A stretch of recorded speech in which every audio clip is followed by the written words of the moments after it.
Bonjour à tous. Aujourd'hui, c'est la journée mondiale de l'alimentation et nous allons nous intéresser aux nouvelles méthodes insolites de production de fruits et légumes et tenter de voir si elles apporteront une solution pour nourrir une bonne partie des 10 milliards d'humains que nous serons en 2050, enfin d'ici là.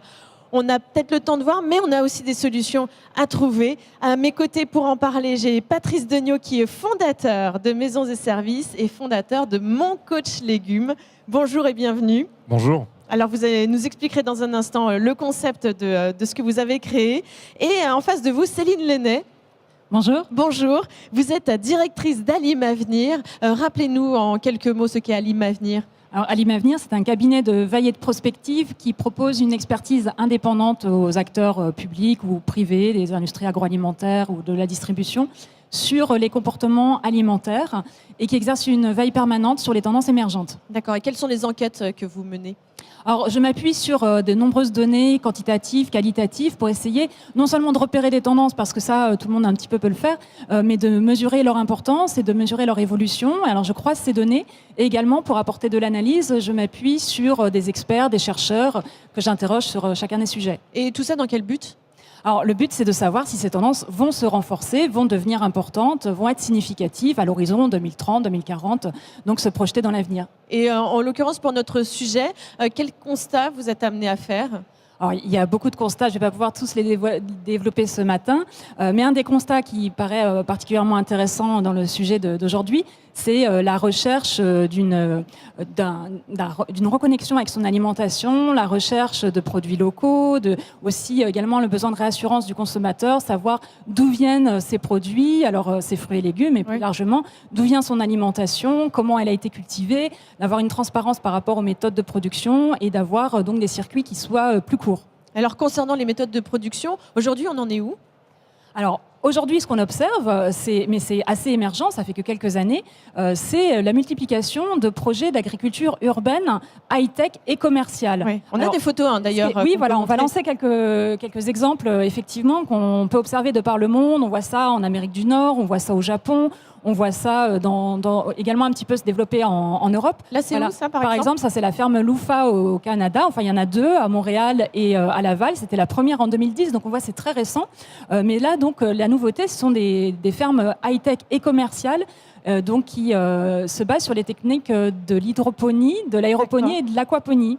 D'accord. Est-ce que vous pourriez développer un petit peu ces concepts ? Voilà. Alors, ce n'était pas des techniques nouvelles. Ça fait déjà quelques temps qu'on utilise l'hydroponie. Oui. Ce qui est nouveau ici, c'est qu'on l'utilise dans le cadre des villes, donc dans des espaces comme ça, un peu insolites. Alors, on parle beaucoup des fermes verticales, on voit sur les images. Et donc, ça peut être utilisé comme on l'a vu sur les toits. Ça peut être... On va arrêter peut-être parce qu'après, ça, c'est sur un autre sujet. D'accord. Ça peut s'utiliser sur des toits, ça peut s'utiliser dans des entrepôts désaffectés, ça peut s'utiliser également dans des petits espaces très modulables, dans des containers, par exemple, ou dans des caves. Donc, ce qui est nouveau, c'est à la fois que ce soit des techniques qui soient utilisées en ville, dans ce genre d'espace, et aussi que ça soit à visée véritablement commerciale, avec comme but d'apporter des produits qui soient le plus frais possible, avec le moins de transport, moins de temps de transport possible, et donc hyper local. Et comme vous disiez, dans des endroits insolites, parce que les conteneurs, c'est quand même plutôt insolite. Exactement. Et ça, grâce aux technologies de l'hydroponie, notamment de l'aquaponie. L'aquaponie, c'est avec la culture en symbiose avec les poissons. Donc, on rajoute non seulement les fruits et légumes, mais également les poissons avec un système en vase clos et en symbiose. Et quels sont les avantages et les inconvénients ? Alors, il y a plusieurs avantages. Donc, comme je l'ai dit déjà, la proximité, la fraîcheur des produits. Mais surtout, il y a des avantages en termes environnementaux, puisque c'est des techniques qui utilisent jusqu'à 90% d'eau en moins par rapport aux cultures classiques en plein champ. C'est également des cultures qui sont très productives grâce à l'utilisation notamment des lampes LED qui permettent avec un spectre lumineux de s'adapter aux besoins particuliers de chaque plante et de faire par exemple plusieurs récoltes par an, donc avoir une productivité et s'affranchir aussi des cycles des saisons. Donc là, une productivité par rapport à la surface qui est démultipliée. Et puis donc d'avoir aussi des produits qui sont souvent sans pesticides, sans herbicides, sans fongicides, à tel point que par exemple aux États-Unis ils peuvent être labellisés bio, ce qui n'est pas le cas en Europe à cause du règlement européen. Bien sûr. Mais donc on peut dire que c'est des produits qui sont aussi bio que le bio. Et puis je le disais, la fraîcheur également, et la proximité. D'accord. Et alors, vous suivez aux quatre coins du monde des structures comme ça, comme au Japon, aux États-Unis, qui proposent des productions urbaines. Eh bien, de quelle manière est-ce qu'elles fonctionnent? Alors, comme je le disais, c'est des structures commerciales, donc elles vendent leurs produits. Et ce qui est intéressant, c'est de voir qu'il y a de plus en plus des partenariats qui se font avec, par exemple, des distributeurs, des supermarchés. D'accord. On a vu tout à l'heure rapidement, par exemple, Urban Farmers, qui est donc un producteur de ce genre de technique en Suisse, qui propose des produits qui sont vendus dans le magasin Migros, supermarché Migros voisin. D'accord. Et parfois, ça peut être aussi, d'ailleurs, dans le supermarché. Je ne sais pas si on a vu tout à l'heure l'illustration d'un magasin Métro Cash & Carry à Berlin, où là, c'est carrément dans le magasin, les gens peuvent aller cueillir leurs herbes aromatiques, en l'occurrence. Donc, il y a cette recherche, encore une fois, de l'hyper-local. Et en France, on en est où de tout ça? On commence à avoir quelques projets qui se développent, mais on était quand même un petit peu en retard, entre guillemets. Donc, il y a notamment le projet de ferme urbaine lyonnaise, dont le projet pilote est en train d'être mis en place, va être inauguré dans quelques jours d'ailleurs à Villeurbanne. D'accord. Et puis, il y a d'autres projets plutôt... Alors ça, c'est un gros projet, par exemple, qui associe des écoles d'ingénieurs, Bonduel, qui est financé par la Banque publique d'investissement. Mais il y a des projets aussi de start-up.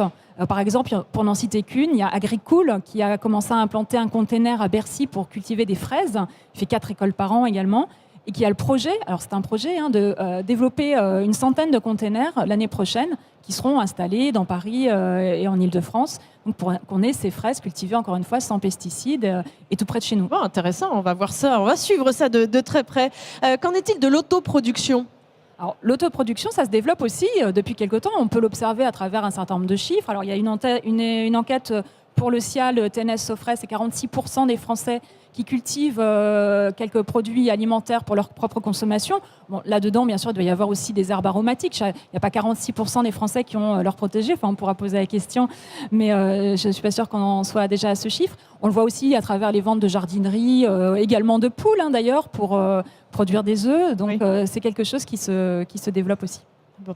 Vous connaissez Mon Coach Légumes? Oui, tout à fait. Vous connaissiez avant de rencontrer Patrice Degnaud? J'avais lu un article, effectivement. Je ne connaissais pas. Maintenant, j'en sais un petit peu plus et on va rentrer un peu dans le détail, mais je trouve ça très intéressant. D'accord, mais c'est aujourd'hui que vous faites connaissance, finalement. Oui, tout à fait. Alors, Patrice Degnaud, parlez-nous de ce concept de Mon Coach Légumes. Bah écoutez, déjà, Mon Coach Légumes, comme vous le savez, c'est Maison et Services, qui est un réseau d'entrepreneurs indépendants. Service à la personne. Vous allez voir, c'est important d'en reparler puisque on est là pour justement accélérer une tendance qui existe. C'est surtout pas une mode, c'est une vraie tendance. Et donc, Maison et Services, entreprise de proximité dans le champ des services à la personne, ménage, repassage. Alors là, vous allez me dire pour l'instant, on en est loin, mais jardinage. Et jardinage, tonte de pelouse et taille de haies. Sauf qu'il y a quelques années, moi j'ai eu une demande particulière d'une dame qui venait de perdre son mari récemment et qui avait besoin, elle, de continuer à faire vivre son jardin. Or, on s'est aperçu, c'est tout bête, mais il y a eu un saut de génération. Aujourd'hui, il n'y a pas d'entreprise qui vient pour aider à faire cultiver les légumes. On s'est renseigné, on a vu que ça rentrait dans le champ des services à la personne. Donc, il y a un côté aussi fiscal, il y a un côté, on rend la chose accessible, on a solvabilisé le marché. Mais une fois qu'on a dit ça, il fallait trouver des gens qui avaient les compétences. Or, organiser, ça n'existait pas. Et c'est comme ça que Mon Coach Légumes a d'abord été créé. Il a été créé comme outil de formation interne pour l'ensemble des jardiniers du réseau Maison et Services. C'est aujourd'hui près de 350 jardiniers répartis sur l'ensemble du territoire français. Alors, on n'est pas encore partout, mais on avance. Et donc, il fallait à la fois former nos jardiniers. C'est un outil qu'on a après ça, bien sûr, mis à disposition de tout public, donc c'est gratuit. Et on m'interroge souvent, on me dit, c'est où? Il y a un piège? C'est ça. Non. Oui, c'est vrai que je vous ai surpris tout à l'heure dans la conversation. Mais c'est pas possible. C'est quoi ton business model? Non, c'est gratuit parce que voilà, c'est du bonheur, il faut partager. Mais là où on a tous un intérêt, bien évidemment, plus il y aura de gens qui auront leur potager.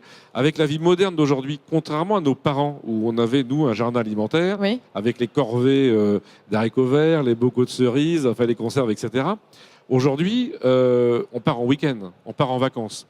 Et donc, à la fois, il fallait un outil pour conseiller les particuliers, pour qu'ils puissent le faire eux-mêmes, sans qu'ils aient besoin de nous. Voilà. Alors, bien évidemment, moi, je vais chez vous pour faire 2 heures de repassage toutes les semaines. Demain, j'irai chez vous pour faire 2 heures de jardinage. Ça coûtera beaucoup moins cher, puisque vous aurez toujours un service, mais en plus d'un service, vous aurez des fruits et des légumes. Donc on voit bien que là, c'est beaucoup moins cher que le service 100% du nettoyage de la maison. Mais donc ça, on peut faire. Mais on a aussi tous les clients qui veulent faire eux, mais qui ont besoin de surveillance temporaire, besoin de services ponctuels lorsqu'ils partent en week-end prolongé ou en vacances. Ah oui, et donc, bien sûr. voilà, donc on donne un outil qui permet aux gens de faire eux-mêmes leur potager quand ils ont envie. On va bien sûr apporter des conseils nutritionnels. Et là, on est avec Nathalie Hutter-Lardot pour apporter, les betteraves. Si vous les mangez crues, si vous les mangez cuites, qu'est-ce que ça va apporter comme valeur nutritionnelle à vos enfants? D'accord, il y a tous ces conseils-là, oui, et bien puis sûr. après ça, on va donner aussi des conseils pour cuisiner. Oui, mais oui, voyez, on est, voilà. Vous vous êtes associé, c'est vrai, avec plusieurs personnes. On va y venir dans un instant. Oui. Concrètement, comment fonctionne cette application? Alors c'est une application, comme on le disait tout de suite, complètement gratuite. Vous la téléchargez, mon coach légumes, et puis ça va vous aider à oser faire. Parce qu'en fait c'est simple, bien évidemment, mais comme toujours. Mais le bon sens, il faut parfois le raviver, le réveiller. Petit coup de pouce, quoi. Voilà, le petit coup de pouce. Donc ce petit côté coaching, ça m'incite. Et on a été, alors on peut bien sûr jardiner en ligne, mais Céline nous disait tout à l'heure, avec toutes les choses innovantes, etc. Nous, on va aussi inciter les gens à cultiver, vous savez, sur les carrés un petit peu surélevés, à hauteur de hanche. Donc en même temps, il n'y a plus mal au dos, la terre, la terre s'est rapprochée. Donc, et en même temps, avec cette technique de jardinage, on améliore la productivité avec les techniques de rotation et on peut vraiment cultiver sur beaucoup moins d'espace. Et c'est beaucoup moins fatigant, voilà, c'est innovant. D'accord, on n'a pas besoin d'avoir un très grand jardin finalement pour faire ça. Non. On va regarder des images tout de suite de l'application, comment fonctionne l'application Mon Coach Légumes. Regardez, et on revient tout de suite.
Elle est sympa cette petite vidéo. Hein. Ah oui, hein.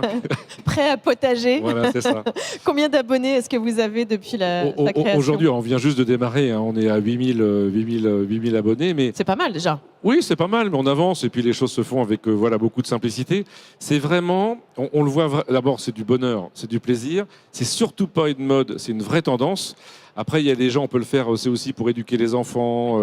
Bien évidemment, ça a été dit tout à l'heure par Céline, on mange sain. Vous savez que le premier médicament, c'est quand même son alimentation. Donc, de manger des produits qu'on a eu le plaisir de cultiver. Il y a bien sûr cette notion agréable, mais c'est surtout, c'est sain, quoi. On sait d'où ça vient. Voilà. Et nous, on conseille une agriculture justement raisonnée avec qui mettre à côté de qui, c'est ce qu'on appelle le compagnonnage, quoi faire pour éviter les maladies. Et bien sûr, il y a cette communauté après qu'on fédère où vous pouvez poser une question. C'est mes feuilles de tomates qui ont telle maladie. Il y a un internaute qui répondra. On a nous, bien sûr, on va répondre, on va aussi modérer, mais c'est aussi toute cette communauté qui va grandir et qui va échanger pour que gratuitement chacun puisse faire ses légumes parce que ça a du sens. Et les choses qui ont du sens, ça marche toujours. Oui, voilà une bonne initiative, bravo. Voilà. Alors vous êtes accompagné, vous êtes associé avec 3 experts. Frédéric Jonot, meilleur apprenti et primeur de France. Primeur de France Primeur. C'est ça, oui, meilleur ouvrier de France. Alors, Frédéric Jonot, c'est un chef, c'était le premier qui était le meilleur ouvrier de France dans sa catégorie fruits et primeurs. Alors, il est plus seul aujourd'hui, mais c'est vraiment un pionnier. c'est extraordinaire parce que c'est. Mais j'ai été regarder moi quelques petites vidéos. Je vous invite à aller les regarder sur YouTube. Oui, Ils vraiment. proposent plein de petites choses super sympas et en fait super simples à réaliser avec des légumes et des fruits. Je trouve ça vraiment très intéressant. Vous êtes aussi associé avec, donc vous en parliez tout à l'heure, Nathalie Hutter-Lardot, donc qui est nutritionniste. Oui, alors bien connue ici sur le ciel. Là aussi, il fait que c'est du sens. Parce que qu'est-ce que je vais manger? La première chose, c'est, vous savez, l'anti-gaspillage. C'est de dire, j'ai envie de manger des radis dans 3 semaines, donc je vais les semer demain et je les mangerai après. Et qu'est-ce que ça a apporté voilà. Donc, tout Là, ça, c'est le vrai package, finalement. On va de. Non, mais c'est ce que nos grands-mères, c'est ce que nos grands-mères connaissaient. Oui. C'est ce que nos grands-mères connaissaient, c'est tout. Si j'ai un rhume, je mange quoi? La rhubarbe, ça va m'apporter quel. C'est tout. Et en même temps, éviter aussi cette routine. Vous savez, on est tous pareils. On mange toujours les mêmes choses parce qu'on achète toujours les mêmes choses. Donc c'est aussi nous, on veut que cette application vienne vous aussi vous dire, bah tiens, si vous n'avez pas le temps ou la possibilité de faire pousser vos légumes, cette semaine achetez tel légume parce qu'en ce moment c'est des légumes et fruits de saison. D'abord c'est pas cher, on a les bons produits et puis ça va. Voilà, on sait bien qu'il faut manger varié. On n'apprend rien. Tout ça vous le saviez. Mais c'est ce que nos grands-parents ont peut-être eu du mal à transmettre. On a besoin aujourd'hui d'être un petit peu soutenus. Voilà, c'est ça. Et puis, Marcel Le Jardinier, c'est un ancien animateur de Télématin. Parce que la vie est toujours faite de pleines de rencontres. Donc, ces 3 personnes, on a la chance, on s'est rencontrés dans la vie. Marcel est là aussi, nous transmet sa passion, son savoir. Alors, c'est bien sûr plus le seul aujourd'hui, mais voilà, c'est des belles rencontres. Qu'est-ce que vous pensez de cette initiative, Céline? Je trouve que c'est une très très bonne initiative parce qu'elle peut lever un certain nombre d'obstacles qu'on a psychologiques en fait par rapport au jardinage. C'est vrai. Effectivement, le manque de compétences. Je pense que ça peut décomplexer le jardinage pour ceux qui ont la chance d'avoir quand même quelques mètres carrés de potager. Donc pour les autres... mais moi, je vais m'y mettre parce que finalement, c'est vrai, j'ai l'impression de ne rien connaître. Moi, une plante verte, elle ne tient pas chez moi. Mais si.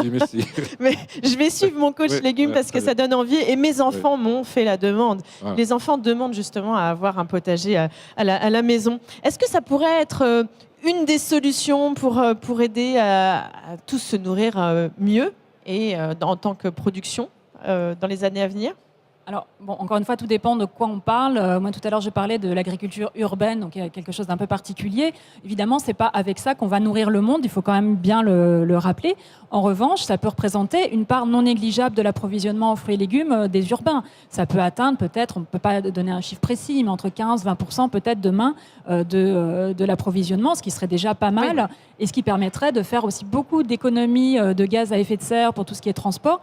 Même si, je ne l'ai pas dit tout à l'heure, il y a quand même des inconvénients à ce type de production, notamment que ça demande beaucoup d'énergie. Oui. Alors par contre, il y a des projets qui se développent avec des énergies renouvelables, justement pour limiter un petit peu cette consommation d'énergie.